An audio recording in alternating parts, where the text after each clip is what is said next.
오늘부터 다시 마가복음 강해로 돌아가서 마가복음 말씀을 살펴보면서 은혜를 나누도록 하겠습니다. 오늘 읽은 이 본문 말씀은 이제 예수님께서 예루살렘 성에 들어가셨을 때 있었던 세 가지 사건입니다. 주님의 기대, 그리고 주님을 실망시킨 사건이기도 합니다. 주님은 기대하셨고 주님은 실망하셨습니다.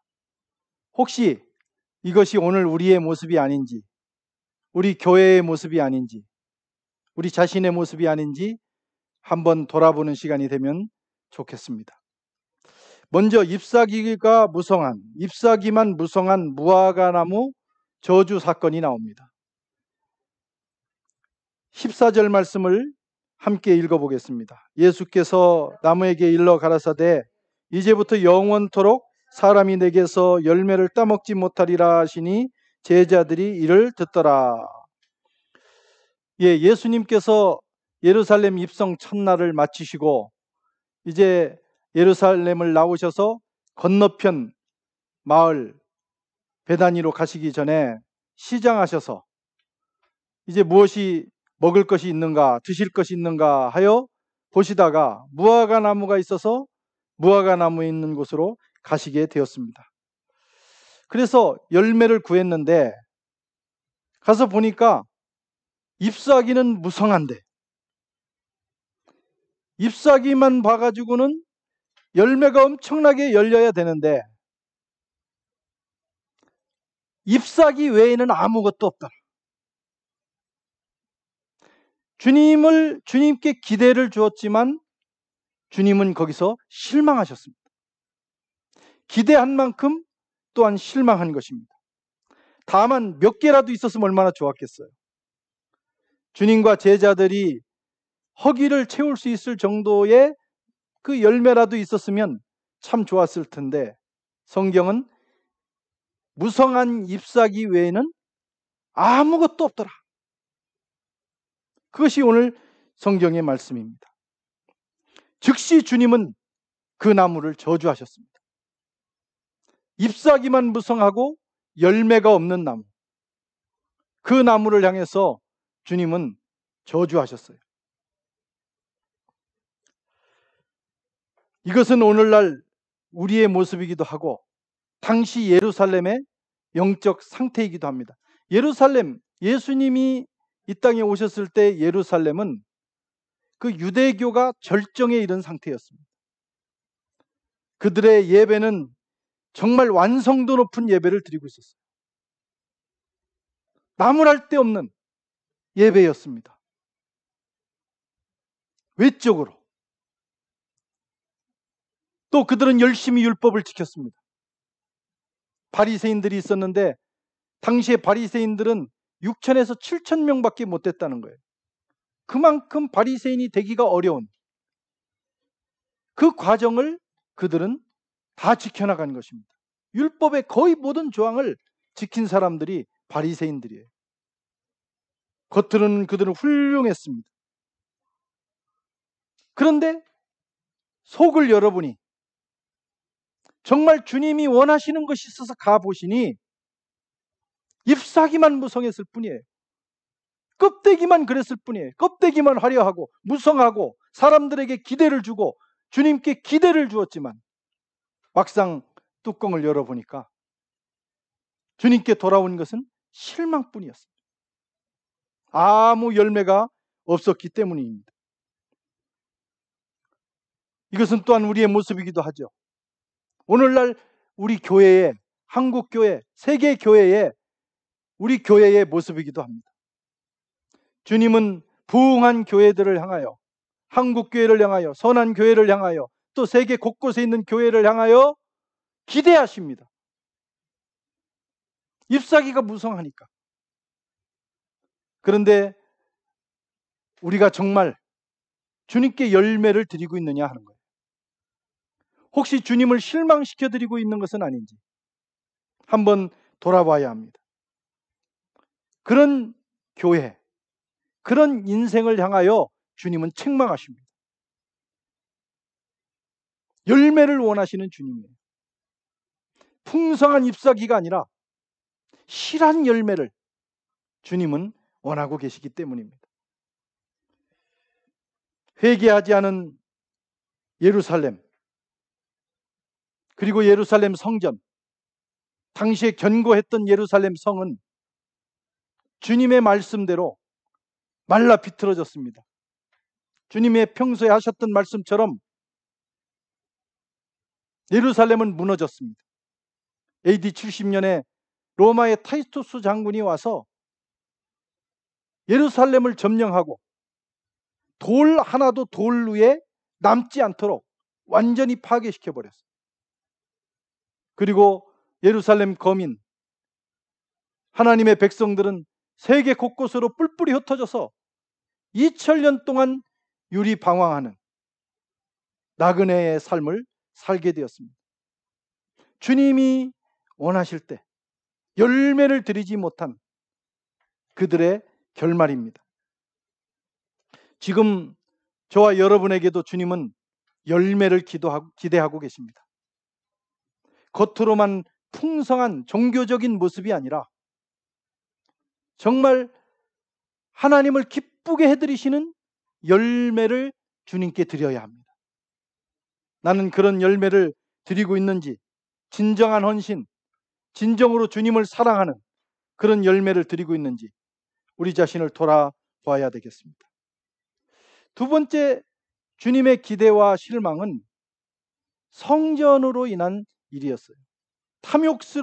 탐욕으로 더럽혀진 하나님의 성전 정화 사건.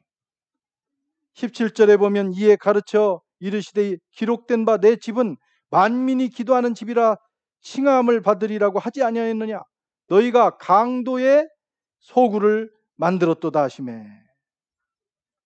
예수님은 예루살렘 성전에 올라가시면서 그 예루살렘 성전에서 하나님 앞에 엎드려 진실하게 기도하고 정말 하나님을 신뢰하면서 예배하는 그 성전의 본질이 회복된 그런 모습을 보기를 원하셨습니다. 그러나 주님은 그곳에 가시자마자 실망하셨어요. 왜냐하면 그들이 성전의 본질을 잃어버렸기 때문입니다. 탐욕으로, 거룩한 성전을 인간의 탐욕으로, 이기심으로 가득 채웠습니다. 이스라엘 백성들이 예루살렘 성전에 와서 예배를 드리기 위해서는 각 곳에서 제물을 가지고 와야 했습니다. 염소, 소, 양, 비둘기. 그런데 그걸 멀리서 가지고 올 수가 없으니까 그들의 예배의 편의를 위해서 돈을 가지고 와서 예루살렘에서 그 제물을 돈으로 바꿔 산 다음에 그것으로 예배를 드리도록 편의를 제공했습니다. 그런데 이렇게 제물이 왔다 갔다 하는 동안 기득권 세력이 생긴 거예요. 제사장과 거기에 또 빌붙어 사는 사람들이, 그 권력자들이 그 제물 판매권을 독점하게 된 것입니다. 그러면서 이익을 남기기 시작했고 또 거기에 눈이 멀어버린 거예요. 하나님께 예배드리는 장소가 사람들이 물건을 거래하는 장소, 탐욕을 채우는 장소가 된 것입니다.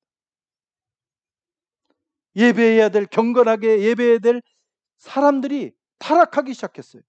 하나님께 예배는 뒷전으로 두고 그들은 그저 자기의 배를 불리기에, 돈을 벌기에, 재물을 모기에 혈안이 됐습니다. 눈이 뻘게 가지고 예배에는 관심이 없고 그저 어디서 얼마나 더 이익을 얻을까, 얼마나 더 등쳐먹을까 하면서 그들은 자기의 탐욕스러운 모습을 보이고 있었습니다.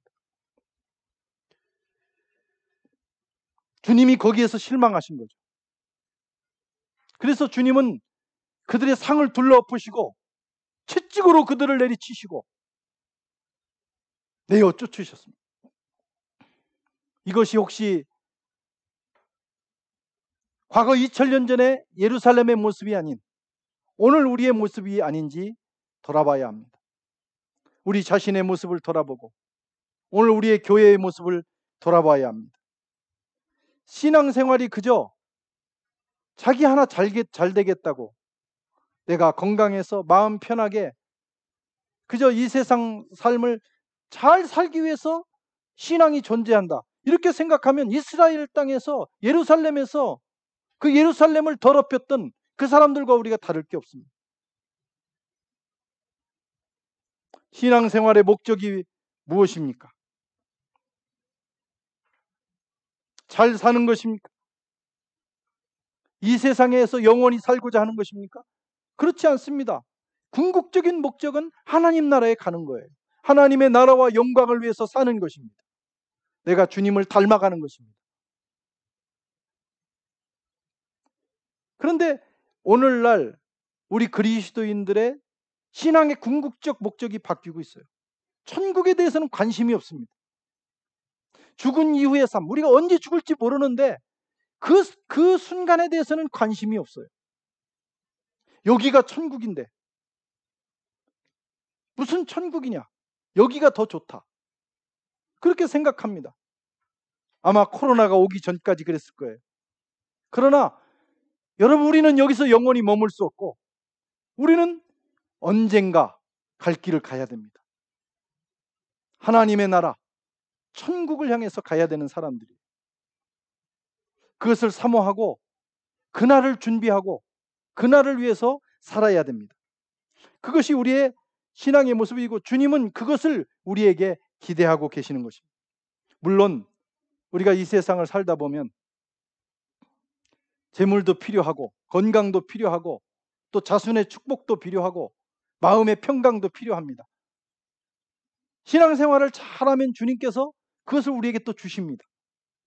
하나님의 말씀대로 사는 그 백성들에게 하나님은 이 땅에서도 잘 되게 하시는 은혜를 주셔요. 마음의 평강도 주셔요. 자손이 잘 되는 복도 주십니다.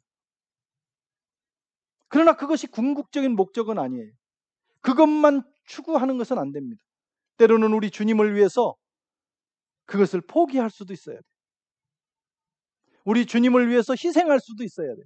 그리고 그것을 더 큰 복으로 여길 수 있어야 돼요. 그렇지 않으면 우리 신앙이 번영신앙, 우리 신앙이 번영신앙, 그저 이 땅에서만 잘 되는데 궁극적 목적을 두는 그런 신앙으로 변질되고 기복신앙으로 변질될 수가 있는 거예요. 여러분, 기독교는 예수님을 잘 믿고 하나님 말씀대로 살면 잘 되는 축복이 있습니다. 그러나 기복신앙은 아닙니다. 번영신앙은 아닙니다. 그것이 궁극적인 목적은 아니라는 거예요. 그런데 오늘날 교회와 우리 그리스도인들이 그 부분에 있어서 우리가 변질됐어요. 주님을 위해서 희생하고 주님을 위해서 고난받고 주님께서 우리에게 허락하신 그 사명을 감당하는 일을 위해서 내 자신을 드리는 것은 두려워하면서 그저 교회 생활을 하면서 하나님의 전에 나와서 그저 내가 필요한 것만 취하려고 하는 그런 모습을 가지게 되었다, 이런 말씀. 그것이 우리 주님을 오늘 실망시키고 있는 것입니다. 우리는 좋을 때도 감사하고 기도하고 찬양해야 되지만 어려운 일을 당했을 때도, 모든 것을 잃었을 때도 주님 때문에 그랬다면 오히려 더 기뻐하고 감사하고 찬양할 수 있어야 돼요. 그것이 건강한 신앙을 가진 사람들의 모습이기도 합니다. 예수 전도단을 창시했던 로닝 커니맹 박사는 이렇게 말했어요. 교회의 가장 큰 적은 핍박이 아니라 부요함이다. 대개 교회가 싸우는 것은 교회 재산이 많을 때 싸웁니다. 적당한 정도, 아니면은 거의 그냥 그해 우리가 하나님께 드린 걸로 그해 사용하는 정도가 되면 별로 싸울 일도 없어요. 위기는 부유함입니다. 그는 계속 말합니다. 번영이 교회의 가장 큰 적이다. 이것을 극복하기 위해서는 모든 열방을 위해서 향하여 복음을 전하는 길밖에 없다. 사명을 감당하기 위해서 열심히 노력하고 선교하고 하는 일에 우리의 모든 에너지를 쏟아 부을 때 교회가 생명력을 회복하게 된다는 것입니다. 교회와 성도들은 하나님 전에 모여서 진정한 예배를 드려야 합니다. 하나님 앞에 찬양하고 기도하고 또 하나님께서 주신 사명을 가지고 삶으로 나가서 삶의 현장에서 예배자의 삶을 살아야 돼. 사명을 감당해야 돼. 전도해야 돼. 이 모든 것이 예배입니다. 이런 본질을 잘 감당할 때 주님은 기뻐하시지만 예루살렘 교회처럼 오늘날 우리 교회가 이 사명을 망각했을 때, 그리고 우리끼리 좋아 지낼 때 주님은 우리에게 찾아오셔서 실망하신다, 이런 말씀. 그리고 그것이 더 잘못됐을 때는 예루살렘 그 성전을 정화하신 것처럼 채찍을 들어서 정화하시며 그리고 상을 뒤엎는 역사가 있을 거예요. 혹시 우리는 주님이 찾아오셨을 때 그런 책망을 받는 신앙, 그런 모습의 교회는 아닌지, 이 코로나 기간 동안 우리가 진지하게 우리 자신을 한번 돌아보면 좋겠습니다. 세 번째로, 저주받은 나무를 가지고 제자들을 교훈하시는 말씀입니다. 주님의 말씀대로 그 다음날 이제 제자들이 주님과 함께 예루살렘으로 다시 들어가시는데 그 나무를 보니까 나무가 다 말라 비틀어져 있는 거예요. 이적입니다. 하룻밤 사이에 주님의 말씀이 이루어졌습니다. 그런데 제자들이 말하기를, 보소서 선생님, 나무가 말랐어요. 이게 어떻게 되니? 깜짝 놀래가지고 그들이 주님께 이렇게 여쭙니다. 그때 중요한 말씀을 하십니다. 22절에서 24절까지 함께 읽어보겠습니다. 예수께서 대답하여 저에게 이르시되, 하나님을 믿으라. 내가 진실로 너에게 이르노니 누구든지 이 산 들려 바다에 던지로라 하며 그가 말하는 것이 이룰 줄 믿고 마음에 의심치 아니하면 그대로 되리라. 그러므로 내가 너에게 말하노니 무엇이든지 기도하고 구하는 것은 받은 줄로 믿으라. 그리하면 너에게 그대로 되리라. 아멘. 여러분, 제자들은 주님께서 전날 하신 말씀을 들었어요. 그 나무를 향하여 저주하시는 말씀을 들었어요. 그런데 귀담아 듣지 않았어요. 그들은 마음에 듣지 않았습니다. 그냥 흘려들었어요. 허투루 들었다 이거예요. 우리가 하나님의 말씀을 들을 때 흘려듣고 허투루 들으면 안 됩니다. 하나님의 말씀은 살았고 운동력이 있어요. 하나님의 입에서 나온 말씀은 반드시 이루어지는 역사가 있습니다. 그 말씀을 가슴에 담고 믿음으로 들어야 되는 것입니다. 그런데 제자들은 그냥 들었어요. 그랬기 때문에 놀라는 거예요. 어떻게 이런 일이 있었을까? 깜짝 놀라서 의아해서 주님께 지금 그 연유를 묻습니다. 여러분, 제자들은 주님의 말씀을 믿지 않았어요. 주님은 믿는다고 그래요. 나는 예수님을 믿습니다. 나는 당신을 믿습니다. 그런데 그분의 입으로부터 나오는 말씀을 믿지 않았어요. 여러분, 우리가 하나님을 믿는다는 게 뭡니까? 주님 존재를 믿는 거예요. 뿐만 아니라 그분의 인격을 믿는 것이고 그분의 말씀을 믿는 것이고 또 그분의 능력을 믿는 것입니다. 주님을 믿는다는 것은 주님으로부터 나오는 모든 걸 믿는 거예요. 특별히 주님의 말씀을 믿는 것이 진정한 믿음입니다. 그런데 제자들에게는 그런 믿음이 없었어요. 제자들만 믿음이 없었습니까? 지금 예루살렘 성전에서 모여서 예배를 드린다고 하는 사람들, 가장 거룩한 성에 있다고 하는 그 사람들, 오늘날 교회 안에 있다고 하는 우리조차도 예수님을 믿지 않습니다. 아니, 예수님을 믿는다고 하지만 예수님의 말씀은 믿지 않아요. 예수님은 믿지만 그 말씀은 내가 신뢰할 수 없다. 그렇게 생각하는 사람이 참 많습니다.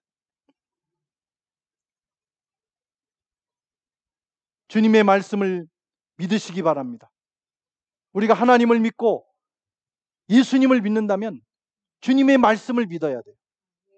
그런데 그들은 믿지 못, 제자들도 못 믿고 예루살렘 사람들도 못 믿었어요. 그것이 주님을 실망시켜드렸어요. 믿음 없는 것이 주님을 실망시킵니다. 신앙이 무엇입니까? 하나님을 믿는 거예요. 주님을 믿는 거예요. 주님의 입으로부터 나오는 말씀을 믿는 거예요. 주님은 그것을 기대하셨으나 그들은 믿지 않았습니다. 그래서 기적이 없는 것입니다.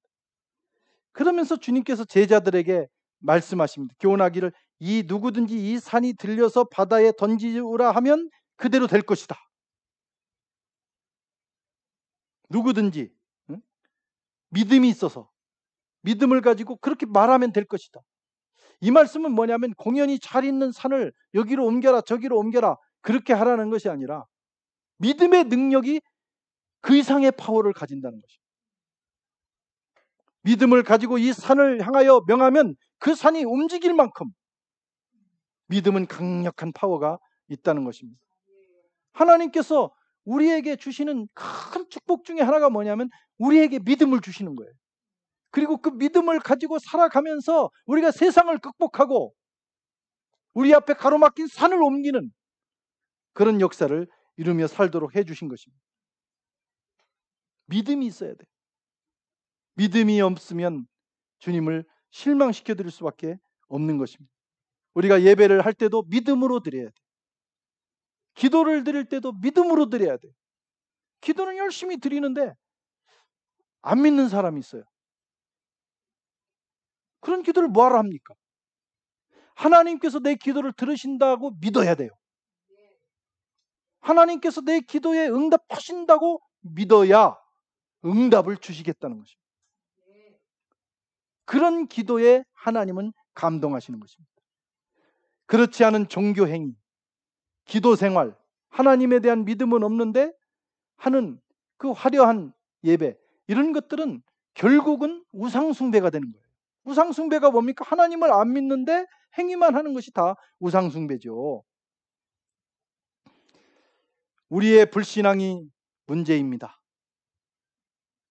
주님께서 실망하십니다.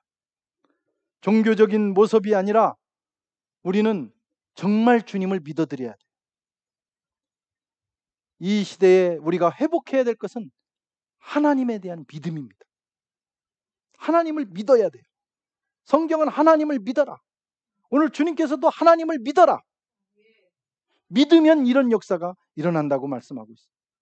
교회 다니면서도 성경을 읽으면서도 기도하면서도 우리가 믿지 않는다면 이것보다 불행한 일이 어디 있겠습니까? 우리 자신은 그렇지 않은지 한번 돌아보실 수 있기를 바랍니다. 그리고 이 기간에 믿음을 회복하시기를 바랍니다. 하나님을 믿어라. 주님이 말씀합니다. 하나님을 믿읍시다. 진짜 하나님을 믿으십시다. 하나님의 말씀을 믿읍시다. 우리가 믿으면 하나님이 그 믿음을 통해서 일하십니다. 우리가 하는 일보다 우리가 하나님을 믿어드림으로 하나님이 하시는 일이 훨씬 커요. 그래서 요한복음에는 우리가 하나님을 믿는 것이 하나님의 일이라고 말씀했어요.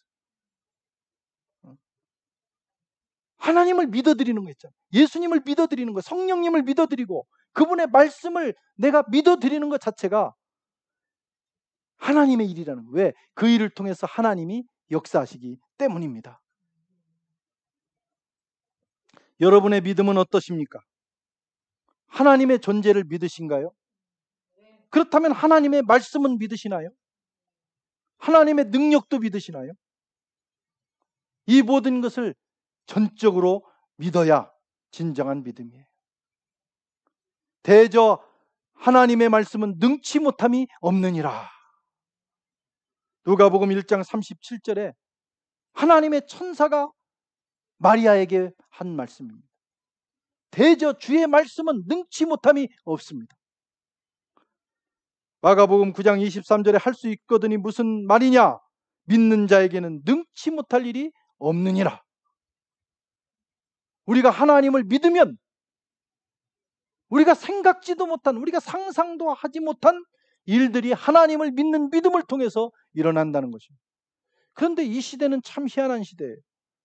우리가 주님을 믿는 모양새는 다 되지만 하나님의 말씀을 믿지 않고 있어요.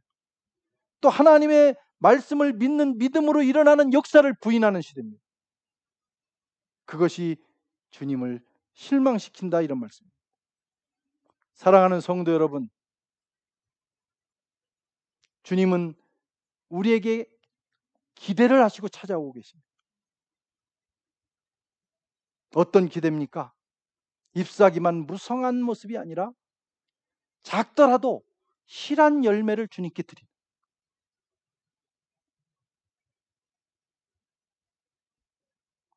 그런 삶.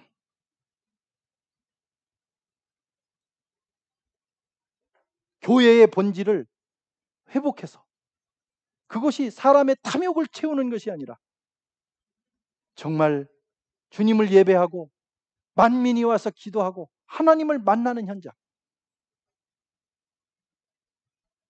뿐만 아니라 하나님을 믿는 믿음으로 가득한 삶, 그런 삶을 주님은 기대하시고 우리에게 찾아오십니다. 우리가 그 주님을 실망시키고 있는지는 아는지 한번 돌아볼 필요가 있습니다. 이 기간 동안에 우리가 영적으로 회복되면 좋겠어요. 꽁fin누멍해서 각 가정에 머무르는 동안에 우리가 이런 거 저런 거 계획하고 궁리하지만 더 본질적인 거, 영적인 것, 신앙적인 것을 한번 돌아보면서 정말 주님의 기대를 충족시켜드리고 주님을 기쁘시게 해드리는